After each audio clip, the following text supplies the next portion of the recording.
നമ്മുടെ പ്രഭാത ചിന്തയ്ക്കായി ദൈവത്തിൻ്റെ ആത്മാവ് കാണിച്ചു തരുന്നതായ ഒരു വചനം ഉൽപ്പത്തി പുസ്തകം 1-ാം അധ്യായം 5-ാം വാക്യം.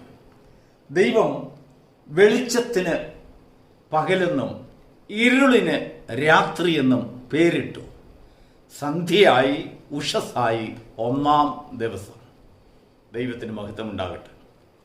ധാരാളം പ്രാവശ്യം നാം എല്ലാവരും വായിച്ചിട്ടുള്ളതും കേട്ടിട്ടുള്ളതും കേൾക്കാൻ ആഗ്രഹിക്കുന്നതും ആയിട്ടുള്ളതായ ഒരു വചനം. നമ്മൾ മാത്രമല്ല, സകല മതസ്ഥരും മനുഷ്യലോകം മുഴുവനും, പ്രത്യേകാൽ ശാസ്ത്രലോകവും ദൈവമില്ല എന്ന് പറയുന്നതായ അല്ലെങ്കിൽ ദൈവികത്തിന് വിരോധമായി സംസാരിക്കുന്നവരും നിരന്തരം വായിക്കുകയും ഗ്രഹിക്കുകയും പഠിക്കുകയും ചെയ്യുന്ന ഒരു വേദഭാഗമാണ്. ഇന്ന് ഒരു ശാസ്ത്രലോകത്തിൻ്റെ ആഴത്തെക്കുറിച്ച് സംസാരിക്കുവാനല്ല ഈ വചനം ദൈവാത്മാവ് നമുക്ക് കാണിച്ചു തന്നത്. നമ്മോട് ഹൃദ്യമായി സംസാരിക്കുവാനുള്ള ഒരു വലിയ സന്ദേശം അതിൽ നമുക്കായി കാത്തിരിക്കുന്നുണ്ട്. ദൈവത്തിന് സ്തോത്രം. നമ്മുടെ ജീവിതത്തിൽ 1 എന്ന് എണ്ണിയതായ ഒരു മുഹൂർത്തത്തെക്കുറിച്ചാണ് ദൈവത്തിൻ്റെ ആത്മാവ് പറയുന്നത്. 1 എന്ന് എണ്ണുന്നതിന് മുമ്പ് നമ്മുടെ ജീവിതത്തിൽ ഒന്നുമില്ലായിരുന്നു. ആദിയിൽ ദൈവം ആകാശവും ഭൂമിയും സൃഷ്ടിച്ചു. അതിനുശേഷം പറയുകയാണ്, ഭൂമി പാഴായിരുന്നു, ശൂന്യമായിരുന്നു. ഈ പാഴും ശൂന്യവും എന്ന വാക്കിന് നമ്മളൊരു പടം വരച്ചാൽ അതിന് 0 എന്ന് വരയ്ക്കും. 0 അതായിരുന്നു ഭൂമി. അല്ലെങ്കിൽ ഈ പ്രപഞ്ചത്തിലെ സകല വാല്യവും ചേർന്നാൽ അതിന് 0 എന്ന് പറയാം. ശൂന്യമാണ്.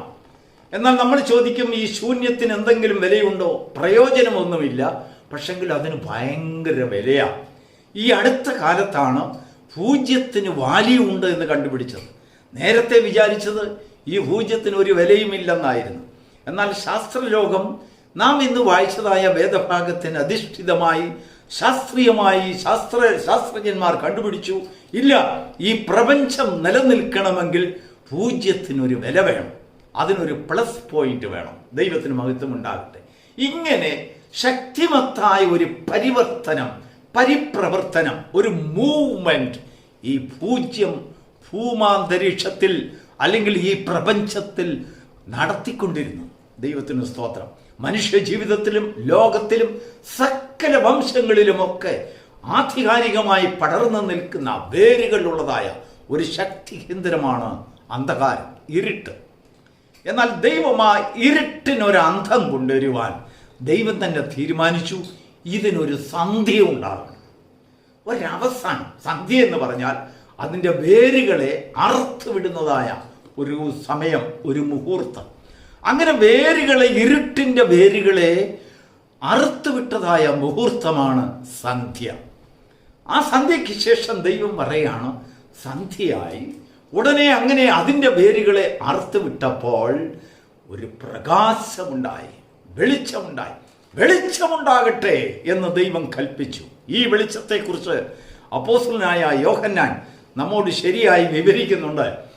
യോഹന്നാന്റെ സുവിശേഷം 1-ാം അധ്യായത്തിന്റെ 7-ാം വാക്യം. ഏത് മനുഷ്യനെയും പ്രകാശിപ്പിക്കുന്ന സത്യ വെളിച്ചം ലോകത്തിലേക്ക് വന്നുകൊണ്ടിരുന്നു. എവിടെ നിന്ന് വന്നുകൊണ്ടിരുന്നു? ആർക്കും അറിയില്ല. ലോകത്തിലേക്ക് വന്നുകൊണ്ടിരുന്നു. അതിനുശേഷം യോഹന്നാൻ എഴുതുകയാണ്, സകലതും ഈ വെളിച്ചം മുഖാന്തരമായിട്ടാണ് സൃഷ്ടിതമായത്, ഉളവായത്. എങ്കിലും ലോകമോ ഈ വെളിച്ചത്തെ തിരിച്ചറിഞ്ഞില്ല.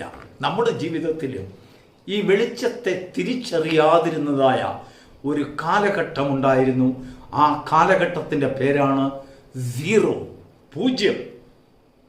ദൈവത്തിന് സ്തോത്രം.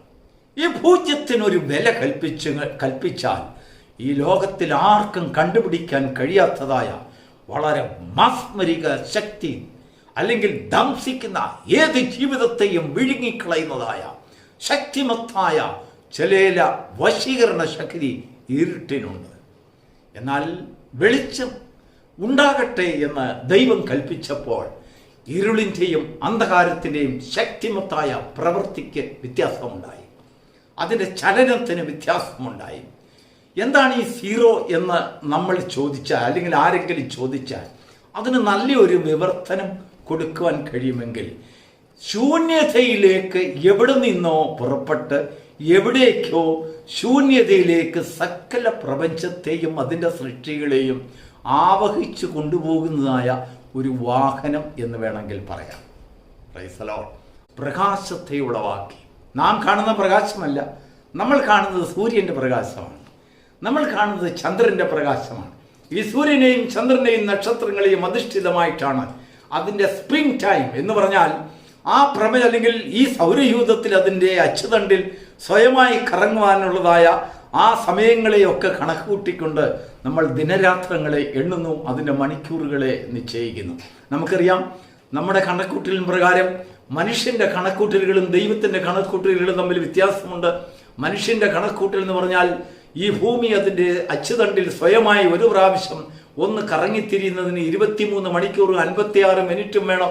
അതിനെ 24 മണിക്കൂറായി റൗണ്ട് ഫിഗറായിട്ട് നമ്മൾ കണക്കൂട്ടിക്കൊണ്ട് അതിനെ ഒരു ദിവസം എന്ന് വിളിക്കുന്നു. ഈ ഭൂമിയിലെ ദിവസവും ചന്ദ്രനിലെ ദിവസവും തമ്മിൽ വ്യത്യാസമുണ്ട്.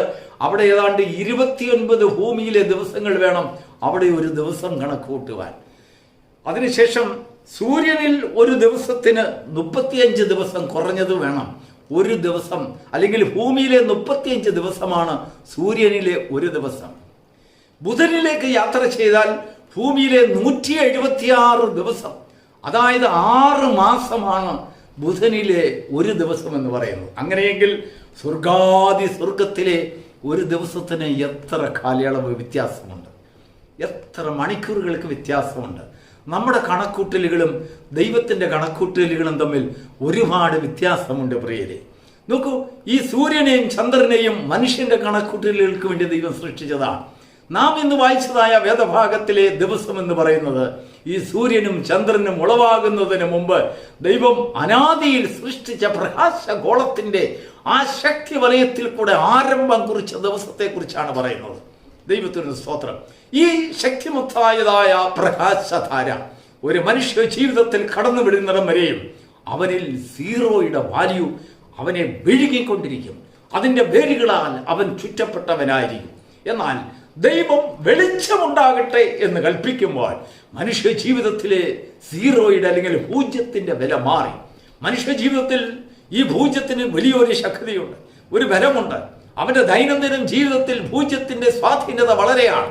എന്നാൽ ദൈവം കടന്നു വന്നില്ല എങ്കിൽ ആ സ്വാധീനത നമ്മളിൽ വർദ്ധിച്ചു വന്നുകൊണ്ടിരിക്കും. നമുക്കതിനെ സ്റ്റോപ്പ് ചെയ്യാൻ കഴിയില്ല. അതെങ്ങോട്ടാണ് പോകുന്നതെന്ന് അറിയില്ല. അതുകൊണ്ടാണ് ദൈവത്തിന്റെ പ്രകാശം ഉദിക്കാത്ത ചില ജീവിതങ്ങളിന്മേൽ അവർക്കൊരു പ്രത്യാശയില്ലാത്ത മനുഷ്യരായി അവർ കാണപ്പെടുന്നത്. എങ്ങോട്ടാണ് യാത്ര ചെയ്യുന്നത് അവർക്കറിയില്ല. അവരുടെ പ്രയത്നങ്ങളെല്ലാം സീറോ വാല്യൂ ആണ്. സന്ധ്യാസമയത്ത് അവരുടെ ജോലിയിൽ നിന്ന് വീട്ടിൽ വന്ന് കണക്കൂട്ടലുമ്പോൾ എല്ലാം പൂജ്യമാണ്. ലക്ഷങ്ങളും കോടികളും അനേക സമ്പത്തുകളും അവരുടെ ജീവിതത്തിൽ സമ്പാദിച്ചിരുന്നേക്കാം. പക്ഷെങ്കിൽ ജീവിതത്തിൽ പ്രത്യാശയില്ലാത്ത ശൂന്യാവസ്ഥ. എങ്ങോട്ട് നോക്കിയാലും ശൂന്യത. കുടുംബ ജീവിതത്തിൽ ശൂന്യത, കുഞ്ഞുങ്ങളുടെ ജീവിതത്തിൽ ശൂന്യത, ഭാവിയെല്ലാം ശൂന്യതയിൽ നിറഞ്ഞു നിൽക്കുന്നു. എന്നാൽ ഒരു പ്രകാശം, ദൈവിക പ്രകാശം ഉദിച്ച ഒരു മനുഷ്യന്റെ ജീവിതത്തിൽ, അവന്റെ കുടുംബത്തിൽ ഒന്ന് എന്നെണ്ണുന്നതായ ഒരു വാല്യൂ അവിടെ കടന്നു വരികയാണ്. ആ പൂജ്യത്തിന്റെ വാല്യൂ, അതിന്റെ ശക്തി കുറച്ചതിന് ശേഷം ഒരു പ്രകാശത്തിന്റെ ശക്തി അവന്റെ ഭവനത്തിലേക്ക്, അവന്റെ ജീവിതത്തിലേക്ക് കടന്നു വരുമ്പോൾ അവന്റെ ദിവസങ്ങളെ എണ്ണുവാൻ അവന് കഴിയുന്നു. അതാണ് ദാവീദ് പറയുന്നത്, അല്ലയോ കർത്താവേ, ഞങ്ങളുടെ നാളുകളെ എണ്ണുവാൻ ഞങ്ങളെ പഠിപ്പിക്കണമേ. ദൈവത്തിന്റെ സ്തോത്രം.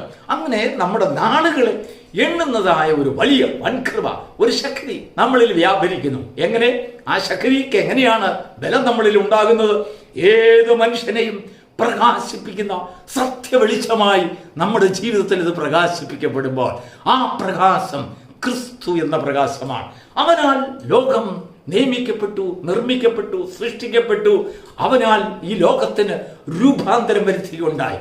അവനാൽ അന്ത്യമായി ഈ പ്രപഞ്ചത്തിന് മുഴുവനും ഒരന്തം വരുത്തിയിട്ട് ഒരു പുതിയ പ്രപഞ്ചത്തിന്റെ സൃഷ്ടിയും അവനാൽ തന്നെ സാധിക്കും എന്ന് സ്വർഗലോകത്ത് വെച്ച് യോഹന്നാനോട് ദൈവം അരുളിച്ചെയ്യുണ്ടായി. എന്നാൽ യോഹന്നാനോട് ദൈവം പറഞ്ഞതായ ദിവസങ്ങളുടെയും ആണ്ടുകളുടെയും ഒക്കെ എണ്ണം നമ്മൾ മാനുഷിക രൂപത്തിൽ അല്ലെങ്കിൽ മാനുഷിക കണക്കൂട്ടലുകളിൽ, ഈ സൂര്യൻ്റെയും ചന്ദ്രൻ്റെയും നക്ഷത്രങ്ങളുടെയും കണക്കൂട്ടലുകളിൽ എണ്ണിയാൽ നമുക്ക് താളപ്പിഴകൾ പറ്റിപ്പോകും. ശാസ്ത്രലോകത്തിന് മുൻപിൽ നമ്മൾ വിഡ്ഢികളായിത്തീരും. ദൈവത്തിന് സ്തോത്രം. നമ്മുടെ ദിവസങ്ങളും നമ്മുടെ കണക്കൂട്ടലുകളും ദൈവത്തിൻ്റെ കണക്കൂട്ടലുകളും ദൈവത്തിൻ്റെ ദിവസങ്ങളും ഒക്കെ തമ്മിൽ വളരെയധികം വ്യത്യസ്തമാണ്. അവൻ ആണ്ടുകളെ കുറിച്ച് സ്വർഗത്തിൽ സംസാരിച്ചപ്പോൾ നമ്മുടെ മാനുഷിക ആണ്ടുകളല്ല, നമ്മുടെ കാലങ്ങളല്ല, ദൈവത്തിനൊരു കാലമുണ്ട്. ദൈവം നമ്മളിൽ സ്വാധീനം ചെലുത്തുന്ന വിഷയത്തെക്കുറിച്ചാണ് ഇന്ന് പകൽക്കാലം ദൈവത്തിന്റെ ആത്മാവ് നമ്മോട് സംസാരിക്കുന്നത്. പ്രിയപ്പെട്ട ദൈവത്തിന്റെ മക്കളെ, നമ്മുടെ ജീവിതത്തിൽ ശൂന്യാവസ്ഥ നമ്മെ ധംസിച്ചു കൊണ്ടിരുന്നതായ, വാണുകൊണ്ടിരുന്നതായ ഒരു കാലം, ജീവിതത്തിൽ പ്രത്യാശയില്ലാത്ത മനുഷ്യരെ പോലെ, ജീവിതത്തിൽ ഒന്നും അറിയാത്ത മനുഷ്യരെ പോലെ, ജ്ഞാനമുണ്ട്, എല്ലാം അറിയാം, പക്ഷെങ്കിൽ എണ്ണുവാൻ അറിയില്ല. നമ്മുടെ നാളുകളെക്കുറിച്ചും നമ്മുടെ അവസ്ഥയെക്കുറിച്ചും നമ്മുടെ ജീവിതത്തിൻ്റെ ഒരന്ത്യത്തെക്കുറിച്ചും നമുക്ക് കണക്കുകൂട്ടലുകളില്ല. എവിടേക്ക് പോകുന്നു, എവിടുന്ന് ആരംഭിക്കുന്നു, എന്തിന് ജീവിക്കുന്നു, എന്താണ് നമ്മുടെ ജീവിതത്തിൻ്റെ ഫലം എന്ന് ആരെങ്കിലും നമ്മളോട് ചോദിച്ചാൽ ഒരർത്ഥവും അല്ലെങ്കിൽ ഒരു വാക്ക് പോലും നമുക്ക് അവരോട് സംസാരിക്കുവാൻ കഴിയില്ല. എല്ലാവരും ജീവിക്കുന്നു, നമ്മളും ജീവിക്കുന്നു. എല്ലാവരും മരിക്കുന്നു, നമ്മളും മരിക്കുന്നു. എല്ലാവരും എന്തെങ്കിലുമൊക്കെ ചെയ്യുന്നു, നമ്മളും ചെയ്യുന്നു എന്നുള്ളതായ ഒരു വാക്കല്ലാതെ നമുക്ക് മറ്റൊന്നും അവരോട് സംസാരിക്കുവാനില്ല.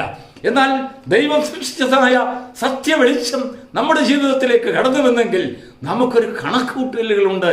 നമ്മുടെ ദിവസങ്ങൾക്കും നമ്മുടെ നാളുകൾക്കും തമ്മിൽ ഒരു വലിയൊരു ഒരു യാത്ര അതിന്മേൽ നമുക്ക് കാണുവാൻ കഴിയും. ഈ ലോകവും അതിന്റെ മോഹവും ഒഴിഞ്ഞു പോകും. ഇതൊന്നും നിലനിൽക്കുന്നതല്ല, ഇതിനൊരു അന്ത്യമുണ്ട് എന്ന് ഒരു കണക്കൂട്ടൽ നമ്മുടെ ജീവിതത്തിൽ കൊണ്ടുവരുന്നു. അതില്ലാത്ത മനുഷ്യനോ അവൻ എന്നേക്കും ജീവിച്ചിരിക്കുവാൻ ഏതെല്ലാം പോംവഴിയുണ്ടോ അതെല്ലാം അവൻ അന്വേഷിക്കുന്നു. അങ്ങനെയാണ് കഴിഞ്ഞ ഒരു ദിവസം നമ്മൾ ചിന്തിച്ചതുപോലെ ജീവിതം എന്നും നിലനിൽക്കുവാൻ തക്കവണ്ണം എന്തെങ്കിലും വഴിയും മരുന്നുകളും ഏതെങ്കിലും സൂത്രങ്ങളും കണ്ടുപിടിക്കാൻ ഒക്കുമോ എന്ന് വിചാരിച്ചും കൊണ്ട് ചൈനയിലെ ചില ശാസ്ത്രജ്ഞന്മാർ കണ്ടുപിടുത്തങ്ങളുടെ മേൽ കണക്കൂട്ടലിന്മേൽ കണക്കുകൂട്ടുകൾ, അനേക കെമിക്കലുകൾ അവർ സമ്മിശ്രമാക്കി അവർ ഉപയോഗിച്ച് നോക്കി ചെന്നെത്തിയതോ മനുഷ്യവംശത്തിന്റെ നിത്യനാശത്തിന് വേണ്ടി ഉപകരിക്കുന്നതായ വെടിമരുന്നിന്റെ തത്വത്തിലേക്ക്. ദൈവത്തിന് സ്തോത്രം. മാനുഷിക ജ്ഞാനത്തിൽ കൂടെ നാം ചിന്തിക്കുന്നതൊക്കെയും ദൈവജ്ഞാനത്തിന് വിരോധമാണ്. ദൈവം ഇരുട്ടിനെ കണ്ടുകൊണ്ട് അതിനെ രാത്രി എന്ന് വിളിച്ചു, എന്നാൽ വെളിച്ചത്തെ കണ്ടുകൊണ്ട് അതിന് പകലെന്ന് വിളിച്ചു. നാം ഇരുട്ടിനുള്ളവരല്ല, വെളിച്ചത്തിനുള്ളവരായി തീരേണ്ടതിന് അപ്പോസ്തലനായ പൗലോസ് സാധാരണ പറയുന്നത്, നിങ്ങൾ ഇനിയും മേലാൽ ഇരുട്ടിന്റെ അധികാരത്തിൽ ഉള്ളവരല്ല. അപ്പോസ്തലനായ പൗലോസും പത്രോസും നമ്മുടെ തിരുവചനത്തിൽ കൂടെ നമ്മോട് പ്രഘോഷിക്കുമ്പോൾ പത്രോസ് പറയാണ്, നിങ്ങളോ അന്ധകാരത്തിൽ നിന്ന് തന്റെ അത്ഭുത പ്രകാശത്തിലേക്ക് വെളിച്ചവന്റെ സൽഗുണങ്ങളെ ഘോഷിപ്പാൻ തെരഞ്ഞെടുക്കപ്പെട്ട ജാതി, തെരഞ്ഞെടുക്കപ്പെട്ട വംശം, രാജകീയ പുരോഹിതവർഗം, വിശുദ്ധ വംശം, ഒരു വിശുദ്ധ കണക്കുകൂട്ടലുകളിൽ കൂടെ മാത്രമേ ഈ അന്ധകാരത്തിൽ നിന്ന് നമ്മെ വിളിച്ചവന്റെ അത്ഭുത പ്രകാശത്തിന്റെ മഹാത്മ്യത്തെ നമുക്ക് തിരിച്ചറിയുവാൻ കഴിയുള്ളൂ. ഈ പകൽക്കാലത്തിൽ ദൈവത്തിന്റെ ആത്മാവ് നമ്മിൽ കൂടെ നമ്മളിൽ നിന്നും പ്രതീക്ഷിക്കുന്നത്, നമ്മളിൽ നിന്നും ആഗ്രഹിക്കുന്നത്, നമ്മുടെ ദിവസങ്ങളെ എണ്ണുവാൻ നാം ബലമുള്ളവരാകണം, ജ്ഞാനമുള്ളവരാകണം. അവൻ സന്ധ്യയായി ഉഷസ്സായി ഒന്നാം ദിവസമെന്ന് ദൈവം പറഞ്ഞതുപോലെ നമ്മുടെ ജീവിതത്തിൽ ചില സന്ധ്യകൾ ഉണ്ടാകണം. നമ്മുടെ ജീവിതത്തിലെ ശൂന്യതകൾക്കൊരവസാനമുണ്ടാകണം. എങ്ങനെ അവസാനമുണ്ടാകും? പ്രകാശമുണ്ടാകുമ്പോൾ. വെളിച്ചമുണ്ടാകട്ടെ. ആര് പറയണം? ദൈവം വെളിച്ചത്തെ സൃഷ്ടിച്ചു, ഇനിയും നമ്മുടെ ഭാഗത്തേക്ക് ദൈവം ആ ഉത്തരവാദിത്വം ഏൽപ്പിച്ചിരിക്കുക. നാം നമ്മോട് തന്നെ സംസാരിക്കണം, എന്നിൽ വെളിച്ചമുണ്ടാകട്ടെ. ആ വെളിച്ചം ഏത് മനുഷ്യനെയും പ്രകാശിപ്പിക്കുന്ന വെളിച്ചത്തോട് നാം പറയണം, ഈ വെളിച്ചമേ എന്നിലേക്ക് കടന്നു വരുന്ന എന്നെ പ്രകാശിപ്പിക്കണമേ എന്ന് പറയുമ്പോൾ നമ്മുടെ ജീവിതത്തിലെ ശൂന്യാവസ്ഥയിലേക്ക് ഒരു കോട്ടമുണ്ടാകും, ഒരാട്ടമുണ്ടാകും. അവൻ നമ്മുടെ ജീവിതത്തിൽ വന്നുകൊണ്ട് ഇങ്ങനെ കുരങ്ങ് കളിപ്പിക്കുന്നത് പോലെ ചാഞ്ചാട്ടം സൃഷ്ടിച്ച് നമ്മെ കബളിപ്പിച്ചും കൊണ്ട് അവന്റെ ശക്തിയേറിയ വാഹനത്തിൽ കൂടെ പൊള്ളയായ വാഗ്ദാനങ്ങൾ തന്നുകൊണ്ട് നമ്മെ എവിടെയൊക്കെയോ കൊണ്ടെത്തിക്കാം എന്നുള്ളതായ വാഗ്ദാനങ്ങളും ആശകളും സ്വപ്നതുല്യമായ ചില വാക്കുകളും തന്നുകൊണ്ട് നമ്മെ കബളിപ്പിക്കുന്നതായ ശക്തി അന്ധകാരത്തിനുണ്ട്. പക്ഷെങ്കിൽ സത്യവെളിച്ചം നമ്മളിലേക്ക് വരുമ്പോൾ നമ്മുടെ ജീവിതത്തിൽ ഒന്നാം ദിവസത്തിന് ആരംഭമാകും. വിലയില്ലാത്ത, ശൂന്യമായ, അർത്ഥമില്ലാത്ത ജീവിതത്തിൽ നിന്ന് വിമോചനം തേടി അർത്ഥമുള്ള, പ്രത്യാശയുള്ള, അനുഗ്രഹിക്കപ്പെട്ട നിത്യമായ പ്രകാശധാരയിലേക്ക് കടന്നു വരുവാൻ ഈ പ്രകാശത്തിൽ ഈ പ്രഭാതത്തിൽ നിങ്ങളുടെ ജീവിതത്തിൽ, കുടുംബത്തിൽ, കുഞ്ഞുങ്ങളിൽ ഈ പ്രകാശത്തിന്റെ വരവായി തീരട്ടെ. ഒന്നാം ദിവസം എന്നുള്ളത് നിങ്ങളുടെ ജീവിതത്തിൽ അതൊരു പ്രാബല്യത്തിൽ വരുവാൻ, അതൊരു അനുഗ്രഹമായി വരുവാൻ, അതൊരു അധികാരമായി കടന്നു വരുവാൻ ഈ വചനങ്ങൾ നിങ്ങളെ സഹായിക്കുമാറാകട്ടെ. God bless you.